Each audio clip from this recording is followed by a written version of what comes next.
Bismillahirrahmanirrahim. Assalamualaikum warahmatullahi wabarakatuh.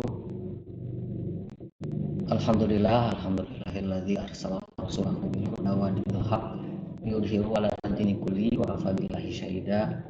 Asyhadu an la ilaha illallah wahdahu la syarikalah wa asyhadu anna Muhammadan rasulullah. Sahabat-sahabat sekalian, adik-adikku yang dimuliakan oleh Allah dan dirahmati oleh Allah Subhanahu wa taala. Mudah-mudahan kalian semua keadaan sehat, baik lahir maupun batin. Pada pertemuan kali ini kita akan sama-sama membahas berkaitan dengan pelajaran prakarya dan kewirausahaan kelas di Madrasah Karya Madani,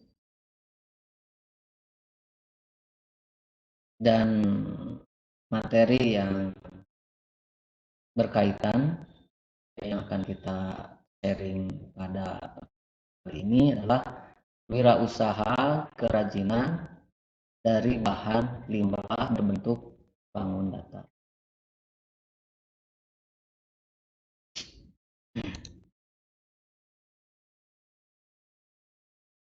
Wirausaha kerajinan dari bahan limbah berbentuk bangun datar, materi yang akan nanti dibahas itu yang pertama adalah perencanaan usaha kerajinan dari bahan limbah berbentuk bangun datar. Yang pertama, ide dan peluang usaha.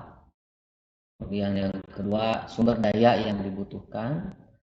Yang ketiga, perencanaan administrasi usaha. Yang keempat, perencanaan pemasaran usaha. Ini yang harus diperhatikan jika kita akan merencanakan usaha kerajinan. Kemudian bagian kedua, sistem produksi usaha kerajinan dari bahan limbah. Setelah merencanakan juga bagaimana sistem produksi. Yang pertama adalah aneka produk kerajinan. Nah, aneka produk kerajinan apa saja nih yang bisa dibuat dari bahan limbah berbentuk. Yang kedua, manfaat kerajinan. Manfaatnya seperti apa? Yang ketiga, potensi kerajinan. Potensi itu ya, peluangnya mudah atau tidak, bahan-bahannya dan mudah, memasarkannya juga mudah atau tidak. Nah, ada potensi dari dalam, ada potensi yang dari luar. Ini ada analisisnya nanti. Yang keempat, perencanaan produksi kerajinan. Perencanaan produksi. Bikin rencana produksinya bagaimana, alat-alat dan bahan yang dibutuhkan, kemudian proses produksi kerajinan, dan yang ketujuh, pengemasan produk kerajinan tersebut.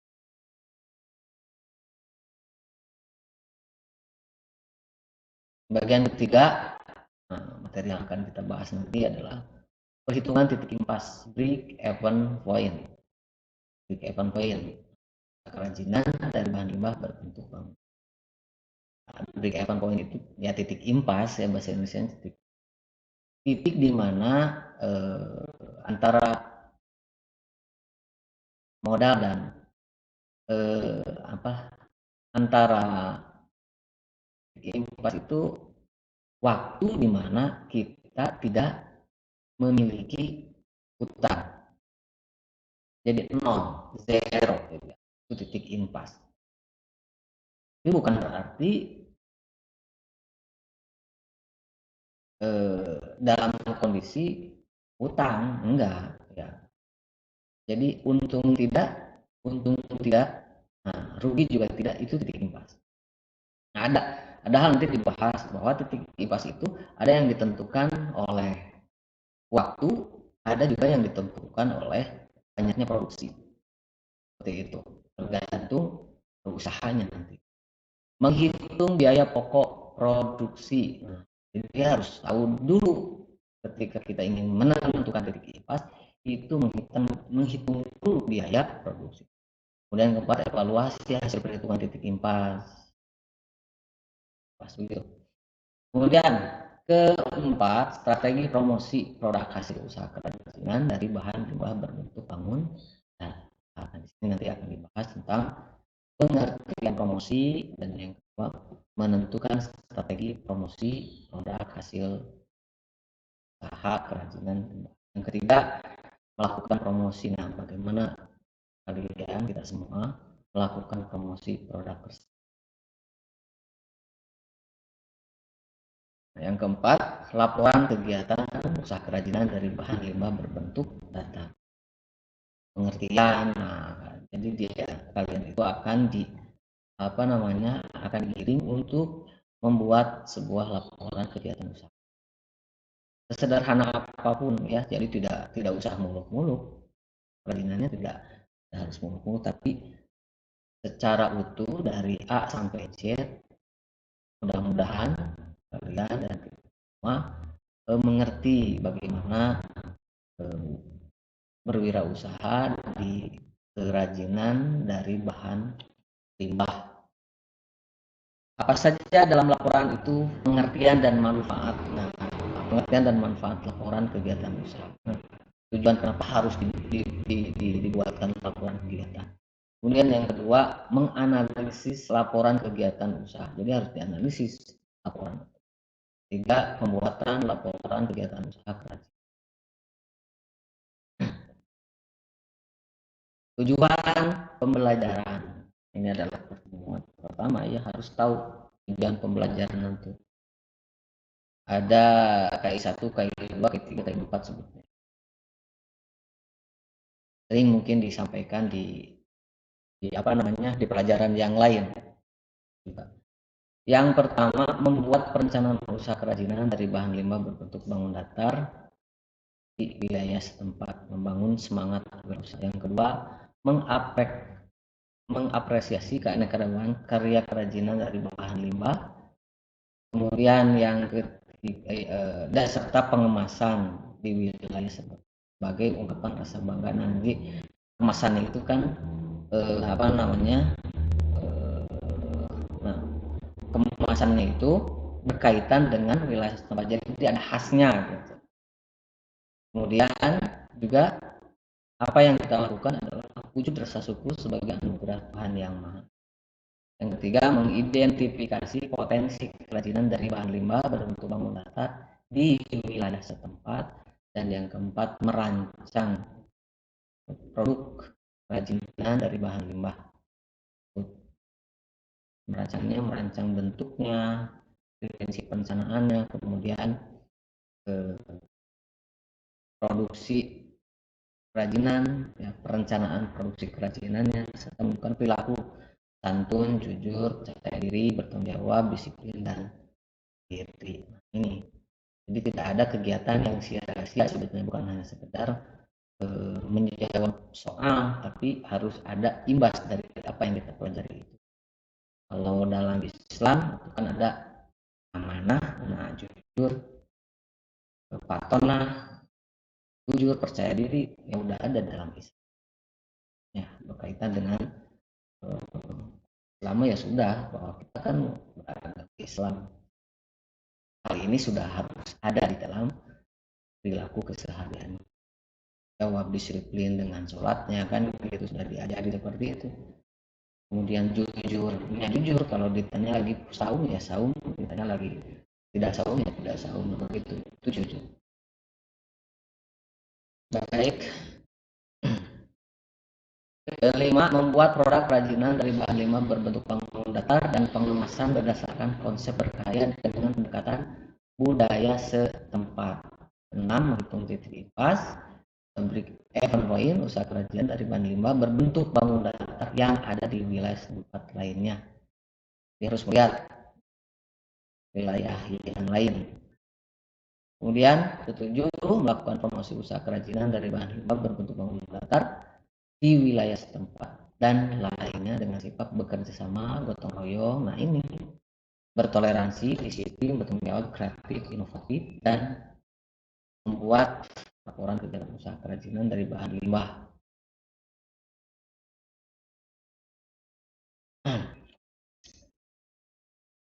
Nah, kita masuk ke materi.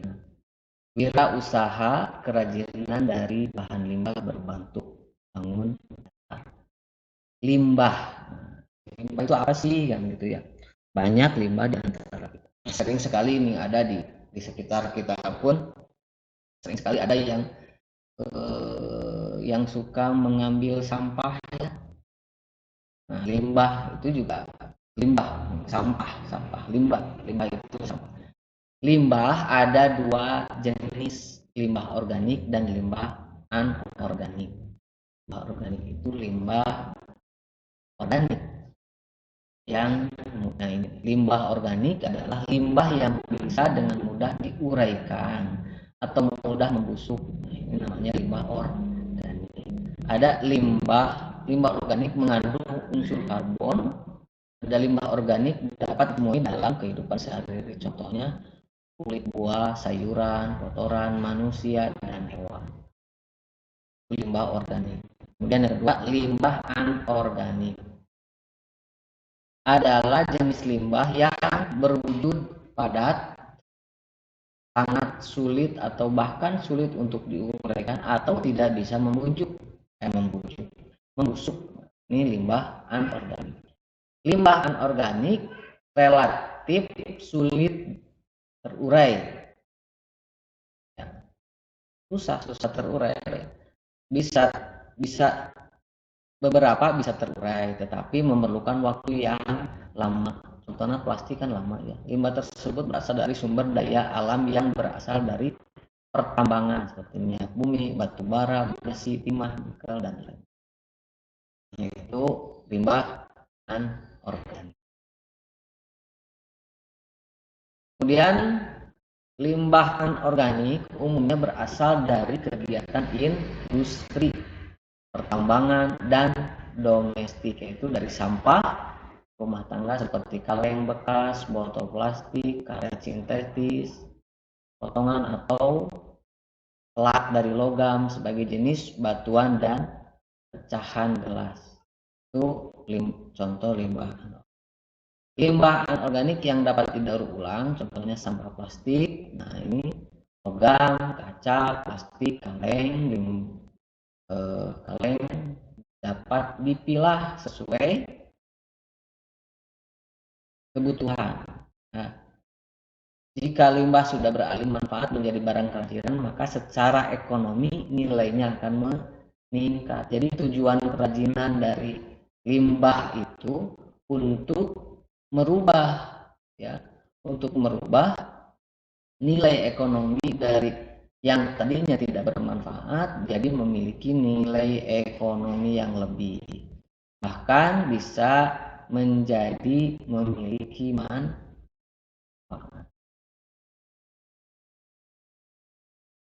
Nah, nih coba kita lihat.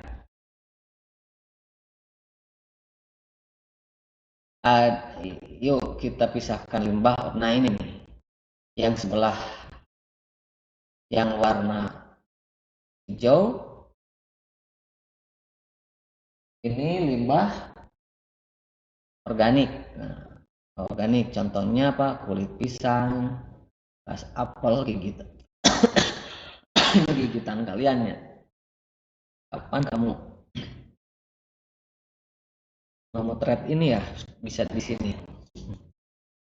Nah, ini sampah rumah tangga dapur. Nah, dari telur, dari sayuran, dari tomat. Kemudian ini nih di halaman rumah, biasanya di halaman sekolah, daun-daun kering. Nah, yang ini dinamakan dengan limbah organik. Sedangkan yang warna merah ini adalah limbah anorganik. Ada kantong kresek, botol plastik, kaleng, kertas, kemudian beling atau kaca. Ini adalah limbah anorganik.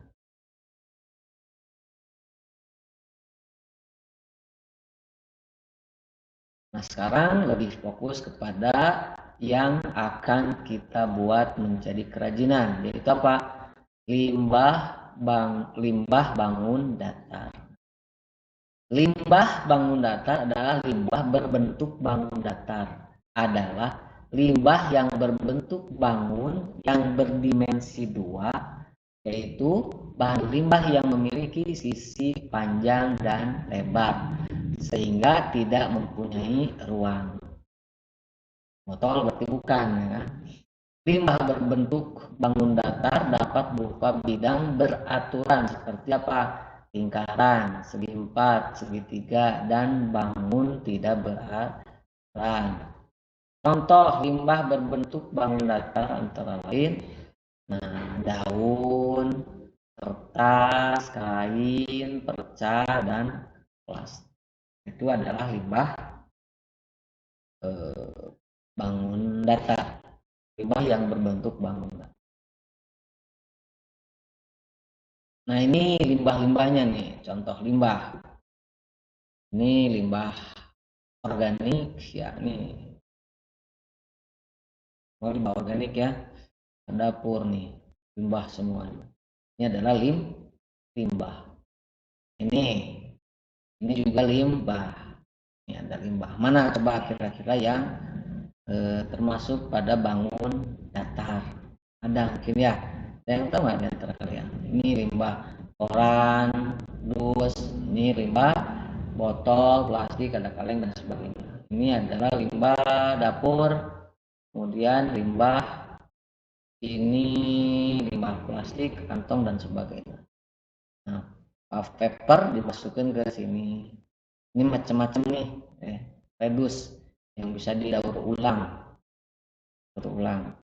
Limbah organik. Nah, kalau ada di sekolah-sekolah biasanya ada, kadang hanya ada 3 warna, ada 4 warna. Ini ada 4 warna. Kalau organik hijau, plastik merah, gelas warna apa itu?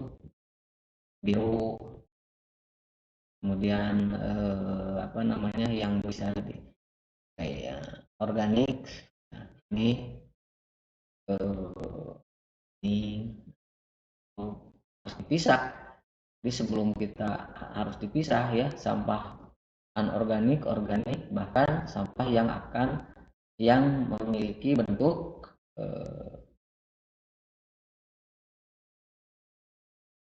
datar.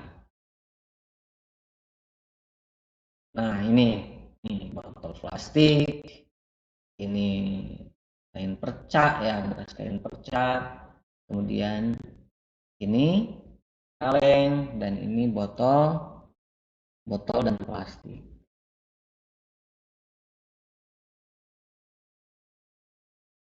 Nah, ini juga limbah bekas apa namanya produk ini. Nah, ini limbah juga sama bekas botol. Ini juga limbah kerajinan ini ya, kerajinan yang berasal dari botol, ini udah masuk kerajinannya ya. Kemudian yang ini juga kerajinan dari tempat naon ya, tempat sabun cuci, bekas sabun cuci ya. Dan ini juga sama, ini hasilnya nih, contoh hasilnya, ini contoh hasilnya, ini juga sama. Ini dihasilkan dari bahan limbah berbagai macam.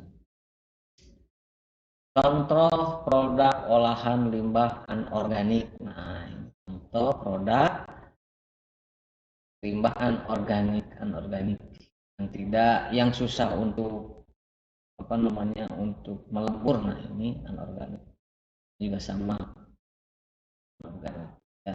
Ada yang celengan, ada yang seperti ini, ada ini, semuanya anorganik. Kecuali yang ini bukan, ini mah bunga di rumah kamu merenya. Lanjut.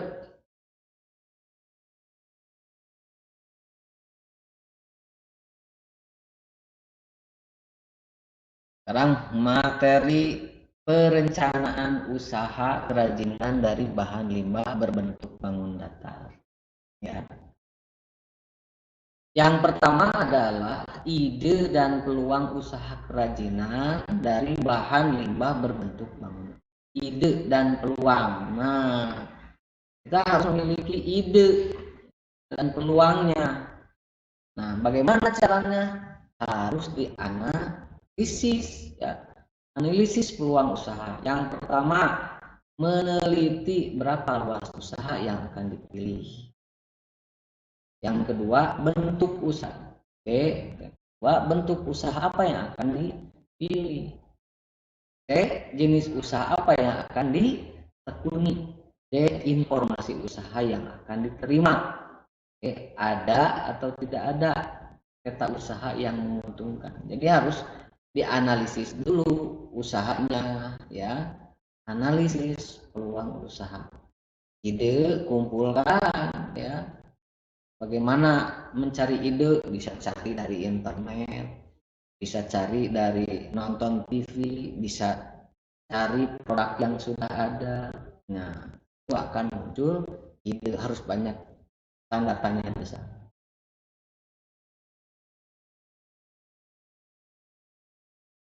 Nah, pemetaan potensi usaha. Ya.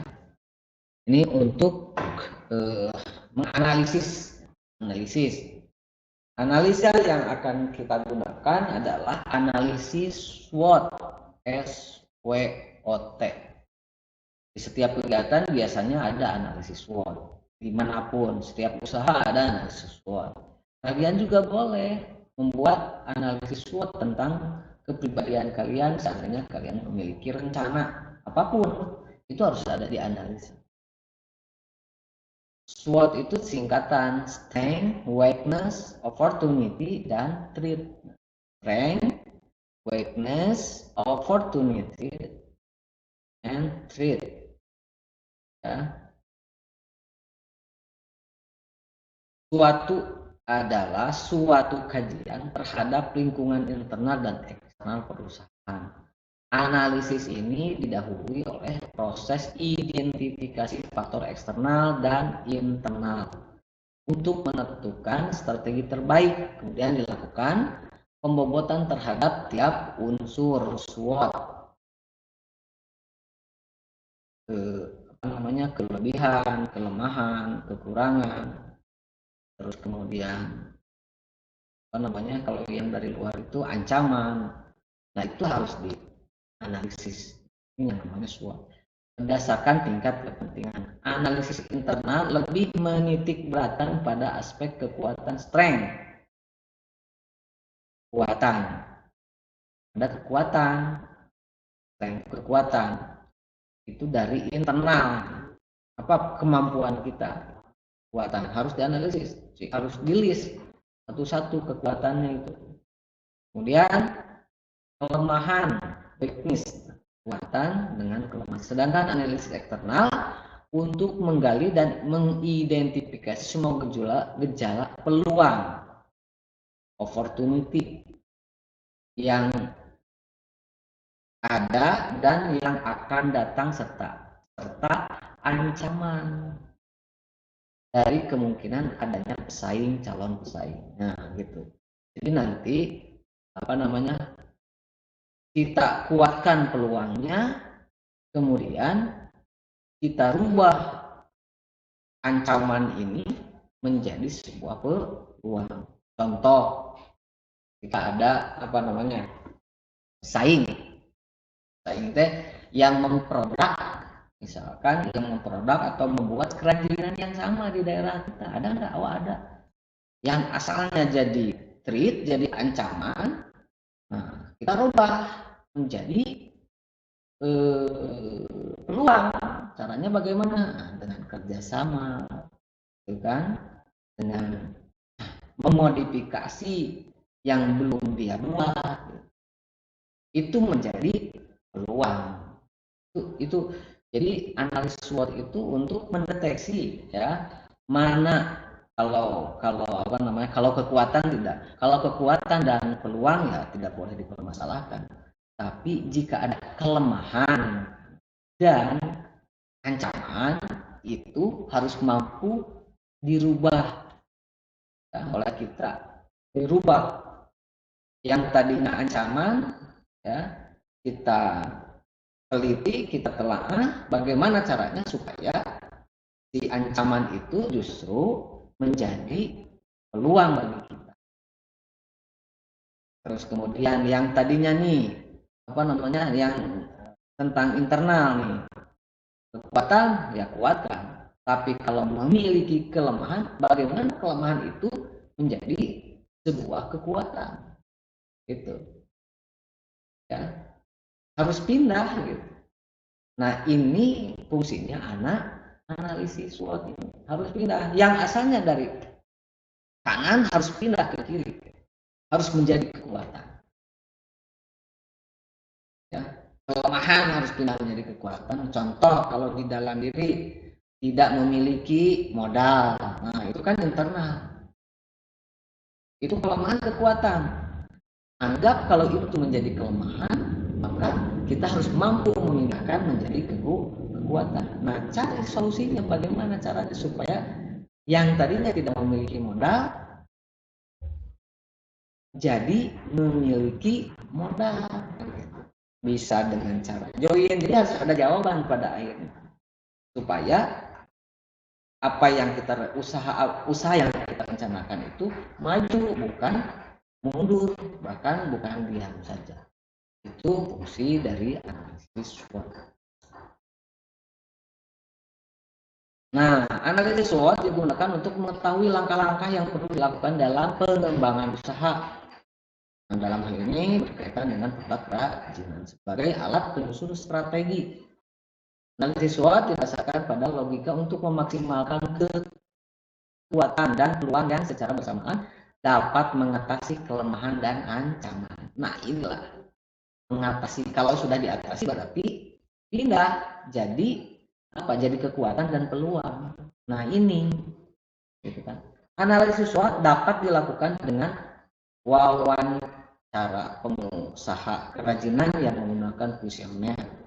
Aspek penting yang perlu disampaikan pada saat mewawancari pengusaha antara lain aspek sosial, ekonomi, dan teknik produksi untuk mengidentifikasi faktor internal dan eksternal yang mempengaruhi keberhasilan usaha kerajinan. Nah, ini bagaimana cara untuk mendeteksinya. Nah, itu tergantung ya, tergantung apa namanya, sedetail apa analisa yang akan kita lakukan. Nah, contoh analisis SWOT usaha gantungan boneka dan Bo. Nah, ini strike kekuatan sebelah kiri, strike dan kekuatan sebelah kanan, weakness ya, kelemahan. Banyak kalangan menyukai boneka dan Bo. Ya, ini kekuatan. Konsep penawaran menggunakan media sosial dan kekuatan. Masih kurangnya orang yang tahu harga yang terjangkau, tempat yang mudah diakses, belum memiliki website pribadi, mengutamakan brand. Nah, ini adalah kekuatan. Kelemahannya apa? Banyak persaingan di kalangan pembuat boneka, khusus boneka dan Bo. Masih kurangnya kemampuan membuat boneka dan Bo yang terbuat dari kayu dan banyak disukai khusus kalangan remaja. Modal untuk memulai usaha masih kurang. Ini sudah disampaikan. Masih membutuhkan modal yang besar, masih belum ada brand. Nah, ini kekuatan dan ini kelemahan. Bagaimana caranya? Ya tinggal dianalisis, mencari solusi supaya kelemahan ini terjawab dan pada akhirnya menjadi kekuatan. Pindah kadir. Contoh, banyak persaingan di kalangan pembuat boneka, khususnya boneka dan Bo. Jadikan pembuat boneka rekanan kerja. Nah, gitu kan, jadi join. Berarti itu jadi kekuatan. Masih kurangnya kemampuan membuat boneka dan Bo yang terbuat dari kayu. Nah, ikuti pelatihan. Andrea, ikuti pelatihan membuat di SDM-nya dikuat. Keempat, modal untuk ketiga ya. Modal untuk memulai usaha masih kurang. Nah, ini kelemahan. Bagaimana caranya? Modal untuk mulai usaha masih kurang. Mulai dengan modal yang ada. Nah, itu kekuatan. Atau masih membutuhkan modal yang besar. Nah, cari rekanan yang mau memiliki yang memiliki modal dan ingin usaha. Masih belum ada brand. Buil, bangun brand. Nah, kan gitu. Bangun brand. Itu menjadi keku. Nah, itu seperti ini contoh analisis SWOT internal ya, kekuatan dan kelemahan.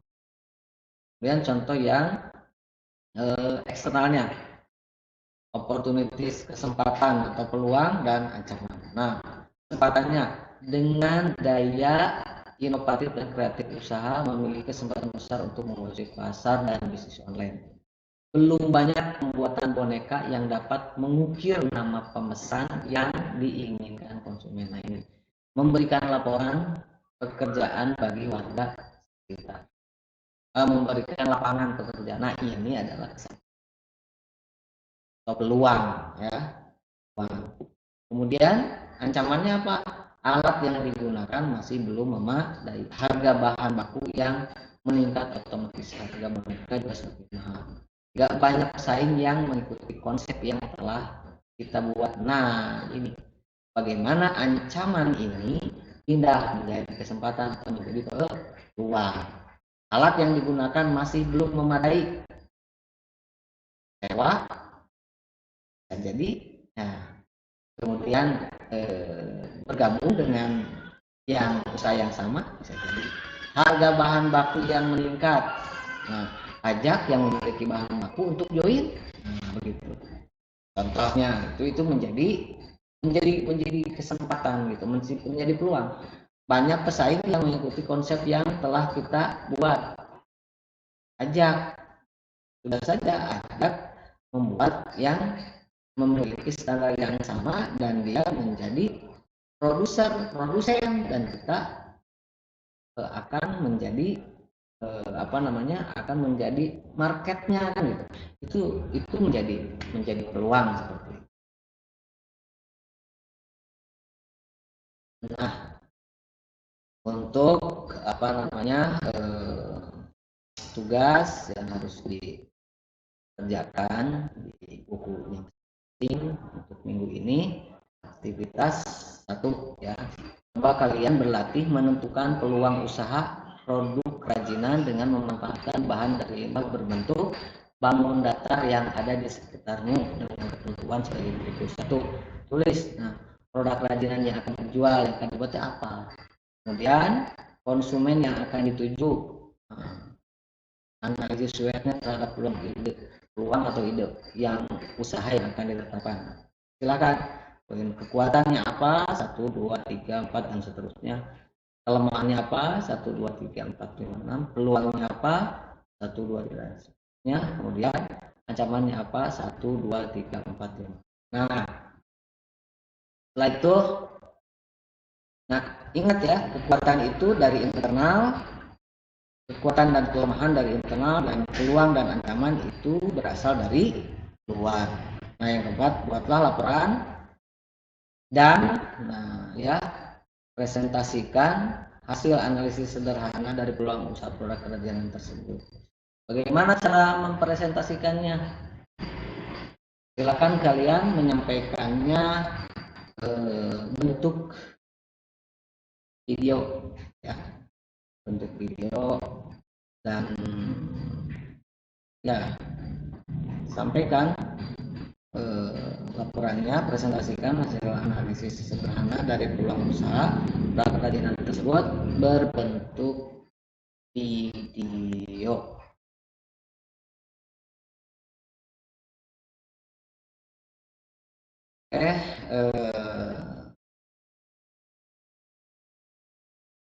Untuk pertemuan kali ini dicukupkan sekian.